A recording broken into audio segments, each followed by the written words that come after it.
and we want to start with giving Jackie Robinson his due, which, especially at this time every single year, it is very much worth the conversation and updating the conversation as well, because it always changes. How are we doing within the game? I'll throw a number or two out there, and then let's kick around what this day means to everyone, but also where the league is at, because it's important. And that's one thing that we like to do. April 15th every year, and you'll see number 42 on the back of everyone's jerseys. And this year I do like, even though it's on a Saturday, I do like that every team's playing. And that's my one plea, is that we make sure every team is playing on Jackie Robinson Day every single year.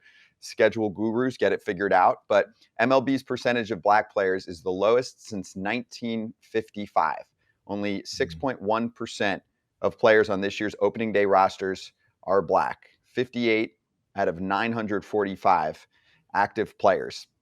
And Tony Regans does a great job in the league office. He's the chief baseball development officer. And he said recently, quote, "I remember when I first came to Major League Baseball in 2015 to the league office, I thought I could turn this around in 5 years, but it takes time." So the one positive portion on the stats, because I'm a big draft and prospects guy, 14 of the top 100 on MLB Pipeline right now are black players, including 6 of the top 25. And we saw black players in the draft last year more prevalent than we had seen in prior drafts. So, LoCain, let's get your worldly view on where we're at as a sport with African-American participation and awareness, and making sure that youngsters all the way through, of course, big leaguers are not only getting involved and getting into this league, but also just looking at where they are in the sport and how we're dealing with involving black players in Major League Baseball. All right, I think it's like I said, I think it's slowly getting better. I think not at a pace that any of us would like, but even myself, I think I could have helped a little more as far as promoting black players a little bit more. But if anyone who knows me, I'm not a big fan of the camera, so that's kind of failed on my end. So I could have done a lot better job promoting and bringing awareness to the game. But I just remember growing up, I didn't, the game was always expensive.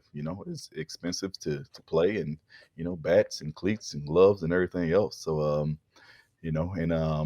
I've always leaned towards football and basketball a little more growing up. So I think as things progress, things will get better. Like I say, promoting a lot of the black players that's in the game right now will definitely help that, and kind of advance that a little more each and every day. So I think we're heading in the right direction. We have a lot of great people out there still promoting, and also myself, I need to do a better job as promoting as well. So, but as time goes, I think things will slowly change, and you'll see a lot more black players in the game.